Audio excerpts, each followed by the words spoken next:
the chakras and what they really present, as opposed to like simple sound bowl clearings, makes a person think that they've successfully handled that chakra for their life. For Like a whole it life. being, yeah, man, like it being the central way to go in and access the mind, body, and spirit, and all the stuff to clear. And how much that affects, like it's the wheel turning, and how much that affects the, the vital life force getting into that part of their mind that chakra covers, and that part of their body that the chakra covers, and that part of their endocrine system, and that part of their nervous system, and then that part of their spirit. So all levels of so it's a power center, yeah, and it's the intersection of the mind, body, and spirit. So I know that one of the things that's really fun to do is to talk to people who do regular yoga classes, body asanas, and let them understand the reason why they leave is so refreshed is because every single pose is designed to open a chakra. And so many people just aren't aware of that. And then the fact that the harmonium, coming from that same culture who created yoga, has the notes that match. Of course it does. Of course it does. Yeah, that's so exciting. It Do you is. do you both chant and meditate? Yeah, yeah. I typically the teachings that I follow the most often. I mean, you can chant at any point, and there's room for the it's the art and science of yoga and meditation, right? But most often, I'll chant first. I'll chant for a while first. Um, Why do you do it first? I do it first as I've been taught. For a few reasons, but it's mainly to, well, let me say it this way without like teaching something or like trying to teach something and say what the experience is that you sit down to meditate and you've been doing well, I've been doing whatever I've been doing, so if Right. it's a morning practice, I wake up, I get myself together, cleaned up, and then, and then I sit. And sometimes you can just drop in, close your eyes, and you're there. But what chanting does, it's just so accessible, and it's so um, it opens my heart. So it instantly reminds me why I'm doing what I'm doing. Mm. Right. So I does as opposed to sitting down and kind of going straight to focus, concentrate. So that's the sort of thing. It reminds me why what I'm actually up to here. And so chanting is a prayer before that, and then chanting is chanting is singing, like, as opposed to I heard Swami Kriyananda talking about this at one point, talking about in church, most often the hymns that you sing, and he sang one, and I don't know any church hymns off the top of my head, but he sang one, but it was about God. So most often you'll find yourself singing about God, and in a devotional chanting, I'm singing to God. Yeah. So it's that relational. So I do it first to set my consciousness that way, and then also um, opening up that the feeling capacity of the singing as I chant, at first loudly. And this is kind of the teaching and the practice. At first, I chant loudly to kind of get my own attention, and then gradually get softer and softer to the point where then stop with the harmonium. Um, Wait, so what you just described is happening with the harmonium nowadays. Yeah, yeah. As long as it's not like really early in the morning and people in my house are sleeping, in which case I don't use it. It's the harmonium is not a quiet instrument. It's like very hard. No. No, it's hard to make it quiet. I've tried to play it quietly, and it's actually takes some skill Yeah, I can't to imagine. like fade it out. Because what I want to do is fade it out as as your consciousness is turning inward. You want to be able to fade out the sound, and then the chanting gets quieter, and then the chanting becomes completely inward chanting. And But are you still doing it out loud when you say it becomes completely inward? no, no, at that point it's in my mind. You're only chanting in your mind. Yeah, because it's interesting, I was taught a really the most traditional form of yoga, right? Patanjali's sutras at the core of it. We had a Brahmin philosophy teacher, the Ayurvedic teacher, Western teacher for the anatomy segment. So we would start every day. I had a little place I rented for the time I was in India and took my scooter over there for 5:30 a.m. And we would start with meditation. And so we're being instructed by the yoga school founder, who I always love to say, he's Indian, but he's married to an Irish woman. So he's very familiar with Westerners. Yeah, it's cool. Love that. Always makes me smile too. And so he would be leading that. And so we would start with the meditation, and then between him and sometimes the Brahmin philosophy teacher, dressed as a traditional Brahmin, would then lead us into chanting. And then we would break for a small breakfast. No, then we would break for 2 hours of Ashtanga yoga, Sri Namaskar A and B. And then we'd go eat, and then we'd come back and start learning.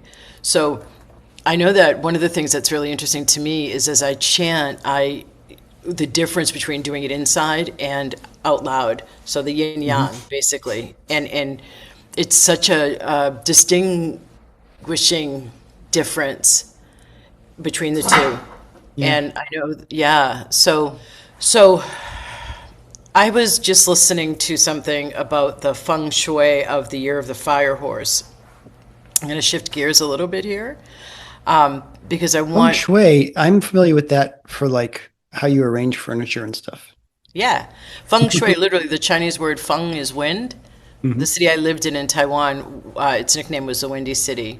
Feng shui. Shui is water, from Chinese to English, so it's wind, water, and it's working with the 5 elements and the placements of stuff, not just furniture, but like even on your desk, you have like they're called guas, G-U-A. So there's a wealth gua in your home. There's a career gua in your home. There's a relationship gua. There's a fame and fortune gua. I mean, so what's the word gua? Yeah, that's a lovely sounding word. You like that, do ya? I like gua. Yeah, that's fun to say. I have this. Have you ever seen? I'm looking at it right now, over on a wall. Have you ever seen the mirrors with the 8-sided hexagram? Not hexagram, but it has hexagrams on it. I'm getting really into the weeds with the Chinese I Ching. Oh, that's okay. No, I've not seen one. It's all related, all the Taoist philosophy. So I was listening to the feng shui of the Year of the Fire Horse. Let's come out of that. Sure. And I thank you. And one of the things that was really impressed upon me was the yangness of this year, and how that can lead to, if you're not applying yourself to intentional goal setting to create a momentum, you can have your mind be even more restless. You can feel even more anxious, and the sheer volume. So apparently every year is considered like a yin or a yang year overall. Last year of the water snake was a yin year. Okay. This year it's like a massive fire year, and it just leads me to think about the leaders who are currently in power, and it leads me to think about like, oh no. So I guess what I want to ask is, what do you know about like calming the, I know everybody's probably already thinking central nervous system is what I was going to say. I don't want to, there's so much talk about that already. Calming like even the mind with its outward focus, like the chanting out loud, and that's more doing. And then the inward focus, the yin of that's more cultivating, growing. So like, what do you know about some calming or yin practices? Because I really want to serve the people who have stumbled upon this here conversation. Yeah, look at the That's sign. a fantastic question. I love Thanks, calmness. Calmness is one of the 8 aspects of God. One of the 8 aspects of the divine that the ancient yogis defined. And what I love about that, and so this is how I end most of my meditations, is, and I won't forget that you asked this question, but because no worries. one of the most beautiful ways to end a meditation is to absorb oneself in one of the 8 aspects of the divine. What because I've not heard that before. The 8 yeah, aspects of the divine. This is Yogananda? yes, Yeah, I yes. don't remember this from Um, Autobiography of um, a Yogi. and so because we're humans and we can only relate to what we can relate to as humans. Yep. So being able to think about and relate to, we know what love is because we've felt that, because we have fallen in love, or because we love our mother or our daughter or our sister or our brother. We know what love is. And so with human love, we get a sense, a little smidgen of a sense of what divine love is. We get a hint of it. And so we can relate to God as love. What an There's a interesting entryway you just took for this. well, because calmness is one of them. Because you can relate. No, I And mean that we you approached love that we already experienced, and then you connected it to, so that's a hint of the divine love. That was interesting the way you did that. okay, yeah.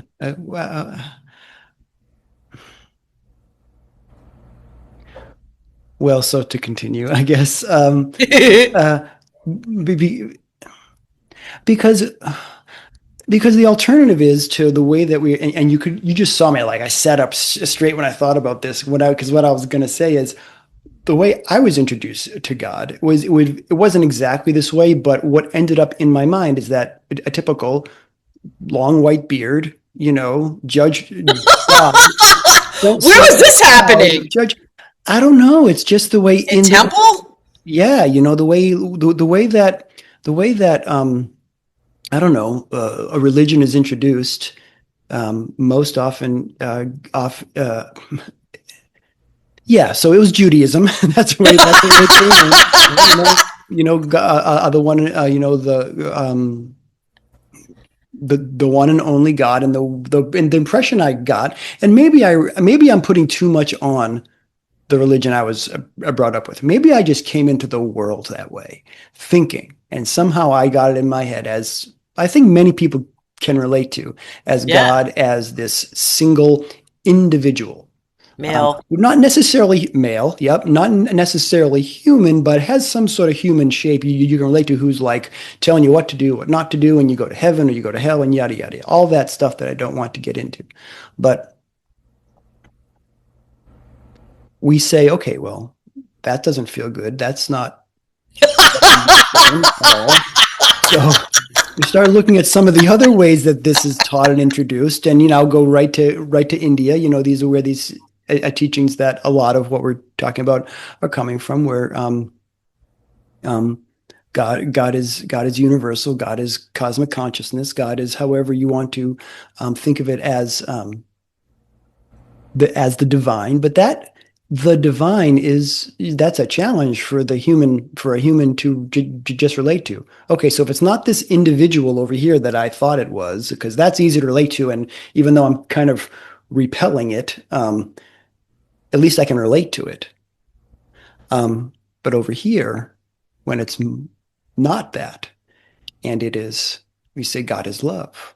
God is love. Okay, how do I relate to that? Where I can start to relate to that is with what I've experienced in love of another human, whether that be romantic or familial or something like that. And if I sit down and I've taken the time to cultivate an inner state of calmness and stillness, and at the end, when it's time to sit and meditate, if I can absorb myself, I can maybe sometimes there's a practice where you can actually start with thinking about someone who you love, or you can think about a time that you felt joyful. That's another meditation you can think, because joy is one of the aspects of God.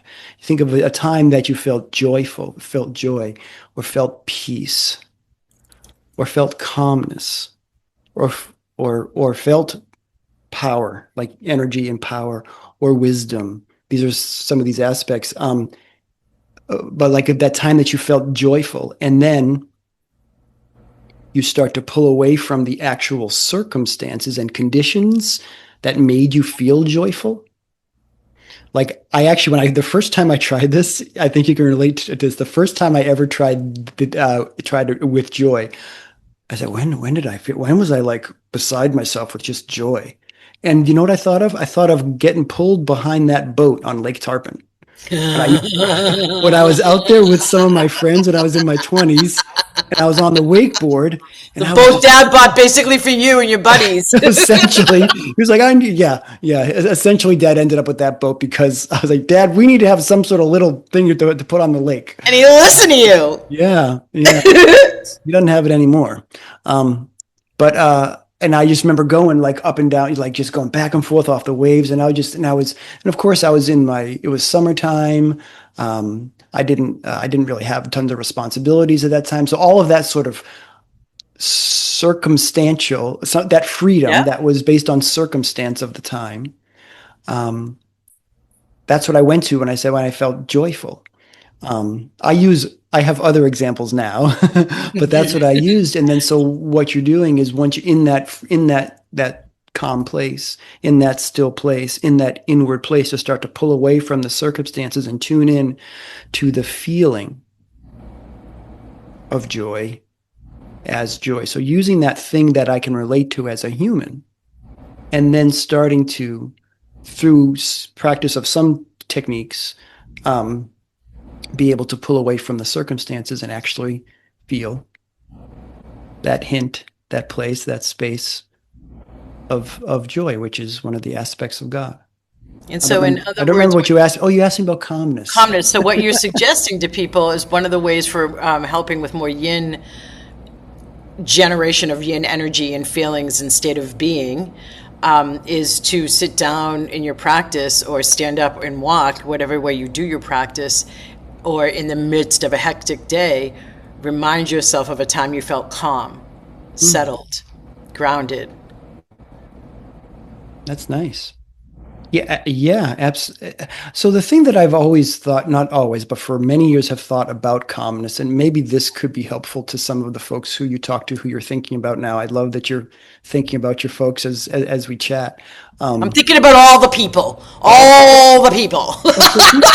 So here's the thing: is you gotta practice that when it's easy. It's like anything else. You gotta practice that when it's easy. Like it's just like an athlete, or like a golfer. Like a golfer. I mean, the reason why athletes practice is so that when the pressure's on, they can just resort to motor memory, right?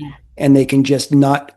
Because if you just go about your daily life and don't do much and don't have a focus on calmness, for example, at any point, then at a point when things are stressful and there's a lot happening and you're feeling anxious, you have really nothing to call on. Your body, there's no automatic thing that your nervous system or your inner consciousness knows what to do. So starting to take those little bits of time to cultivate calmness, incorporating those short 5-minute meditations throughout the day, making a point to, on the walk, not listen to anything, not be talking on the phone, not be looking at anything, but walking and feeling like you're outside walking and focusing on what it feels like underneath your feet as you're walking, hearing the sounds of the bird, hearing things crunch. The tuning in with your ears is your auditory system is wonderful, because as you're walking, you can have the thought that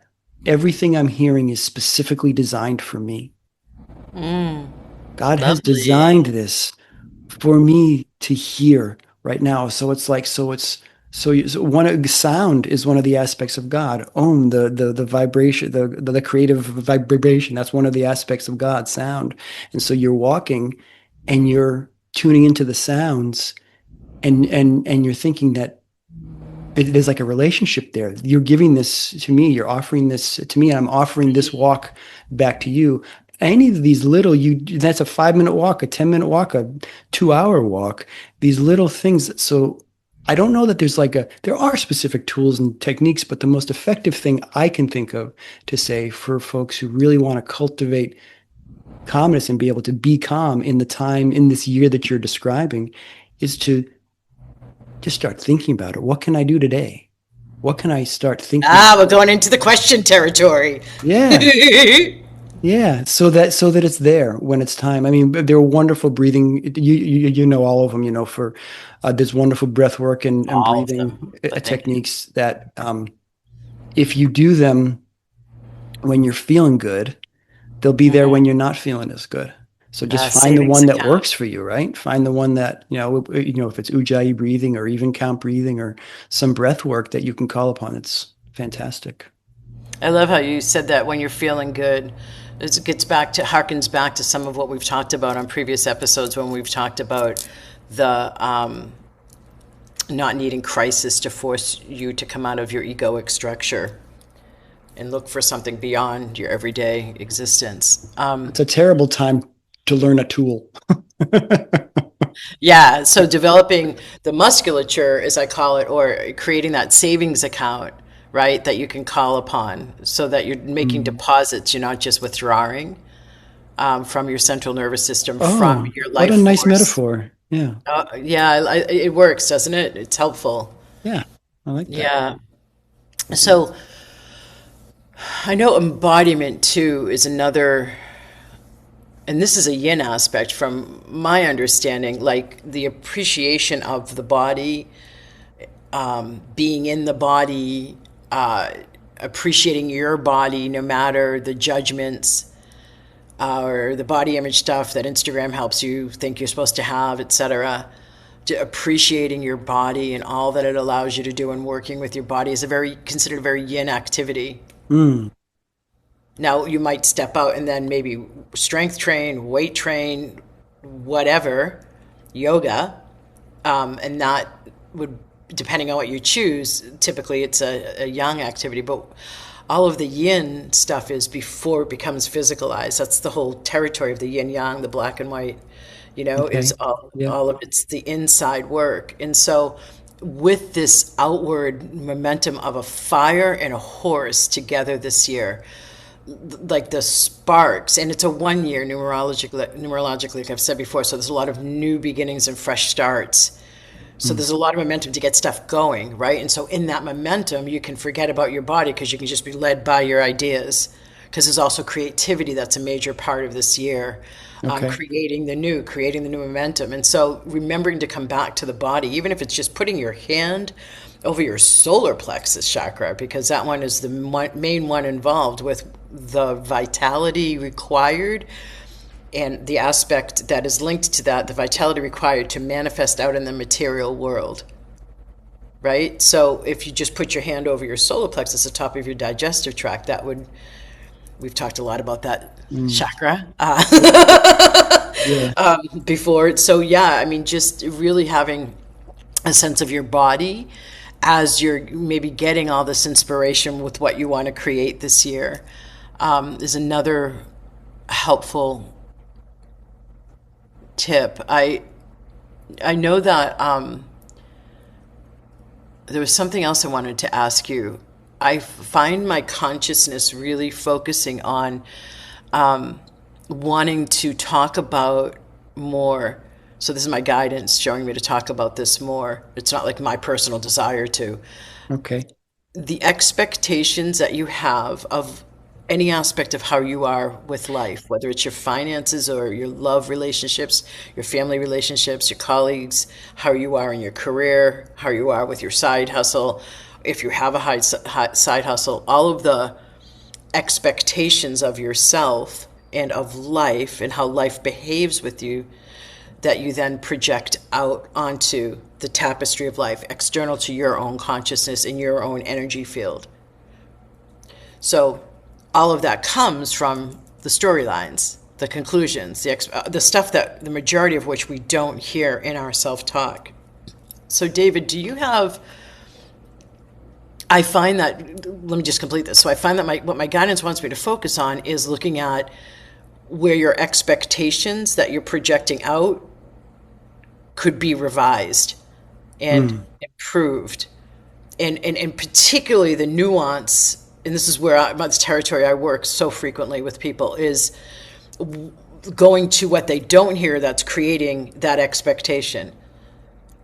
Like, I have to, in order for me to earn this amount of money, my output has to be X, that you then Right. project out. right? Yeah. So, what do you have to say about expectations in getting them more aligned with what you actually desire to be projecting out and have created? Because that's another thing. We're going to be stronger in our thoughts creating realities. You're going to see it more and more. Mm. Well, the thing, Thank you. I don't know how directly this will address this wonderful idea that you brought up, because Thanks. It's not mine. a bit, well, because by definition, if we're projecting storylines from our ego, from our ego mind, that's going to be inherently limiting, right? Because we've already decided on the outcome. And so, Nicely said, man. uh, thanks. I didn't mean to say it, but that's what I said. That's what came out of my mouth. Because what I was thinking about was, when you said that, I remember, I've been having a lot of conversations about visualization over the past few weeks, visualizations and the power and the application of visualization to a meditation practice. So how you can use visualization to enhance meditation. And it actually came up because I had some folks asking who just find it very challenging to visualize. Very the when they close their eyes, the pictures that those who can visualize can paint, they can't. So we were having this conversation about, like, is that an issue? Is that a problem? You know, how does Yeah. that work? And of course, it's not a problem. There's nothing wrong. It's just a thing. But anyway, not to go into that, but where I find myself going with what you were saying is another teaching that Swami Kriyananda was talking about regarding visualization, which is, you can, I forget the example that he used, but what I heard him, this is a while ago that I heard it. So like if you're trying to visualize the car that you want, like, and you decide that it's some sort of model car that's like your dream car, as opposed to, and I don't know, I might be altering this a little bit. I don't think I am. I think I'm getting it right, but forgive You're me. usually Because pretty I good. think, because what he was saying, or what I heard him to say, was that you can do that and that can work. But instead of visualizing the specific car, visualize the energy behind what it is and leave it to God, because you don't know what God has available. You don't know what's available to you. So instead of being so specific in minute detail about what it is that, as you're saying, as you're trying to create or trying to manifest, as opposed to being so specific in the visualization, visualize something a bit more general. Visualize the energy, the energetics around what it is that you're trying to bring The forth. feeling, do you mean when you say the energetics? Yeah, yeah, yeah. And and then and that is not limited. That, because that is unlimited, because then you can receive whatever is designed for you to receive, and so much more. So that's what he was, that's my answer. That's what I love about the idea of it. And it also, I think what I love most about it is it brings it back to the divine. It brings it back to sharing, Yeah. as opposed to being so driven by what it is that I'm trying to create. If we're using visualization as a tool, it reminds me, oh, I'm being driven here by, hold on, let me pause here. I'm being driven by a much smaller part of myself than I want to be driven by. So Myopic. let me offer this back. Let me take a step back and see, what can I give here? What can I give back to God that I can be, as we were talking a bit ago, be an instrument, and just allow what wants to happen Mm. through me, with whatever, I don't know. That's like, I've said this before. That's the kind of humility I'm interested in. Because things tend to just be more interesting and work out better. Yeah, indeed. In that place. I like to call it like, what do I know is this myopic localized intelligence, right? This myopic localized consciousness, when I could connect with what sees omnisciently and and has my highest and best in mind. Now Mm. I'm a cofactor here, right? Co-creating, just like yoga to yoke with the divine. We're not abandoning our responsibility and empowerment and agency. We're working with the divine. Yeah. So Mm. I feel like I love what you said. I feel like I'm going into more of a nuanced place beyond the manifesting stuff, Mm. like more. And I'm glad you went to visualization, because I think I sense intuitively that you did that in part because, or what I felt inside intuitively was, it's involving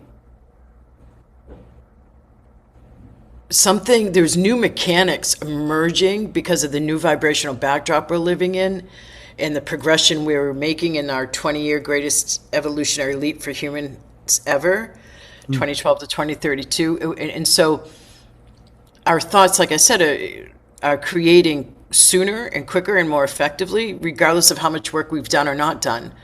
And so where that brings me is, okay, then of course, let's engage much more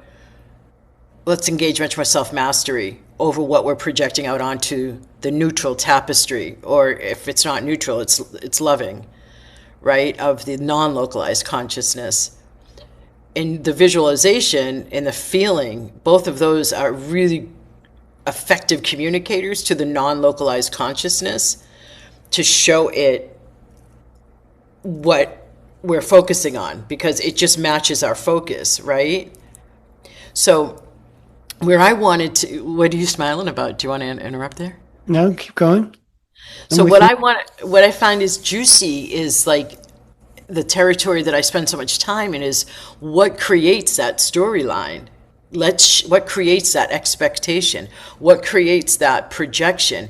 And let me get in there and help with the clearings and activations and shift it into something that rises, that comes with more light, that comes with a higher vibration, so that your expectations you're projecting out are that as we all rise, you know? Yeah, there's another part of this, and I don't know that we'll have time to go fully into this now, but it is interesting enough that we could maybe think about talking about it more in that it's going to sound completely irrelevant, but I promise it's not, in the sense that embrace being wrong.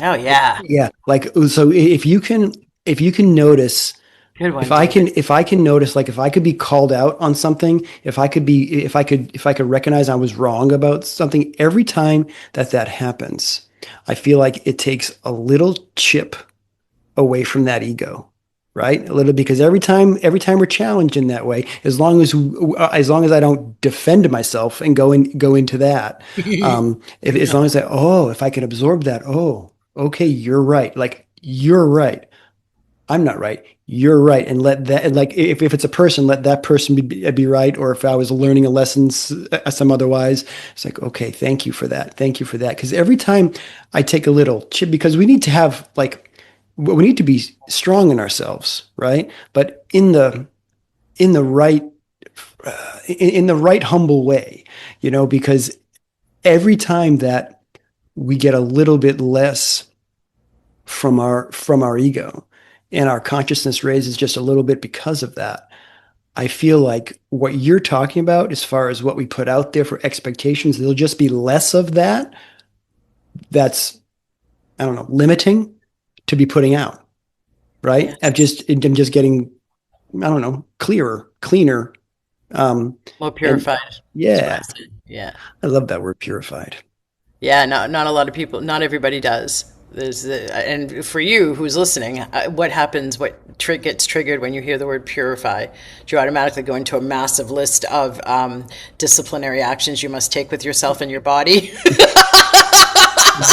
Yeah, yeah, Like, not everybody's a fan of that word. yeah. Well, this goes back to, but the way you hear that word, like it's kind of, we can go all the way back to the beginning and think about like when you were talking Okay. about, you were, Oh, not of time of our conversation.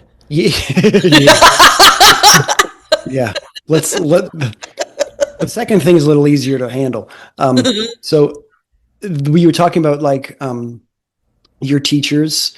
You were talking about in India, the teachers who you went to, starting off with the meditation, going into chanting, and that was like, and there was a little contrast to how I had talked about it, Yeah, and it's very easy to just get into like right and wrong, and it's just the thought that I had that I didn't share at the time that's worth sharing now is just the incredible variety and breadth of these practices.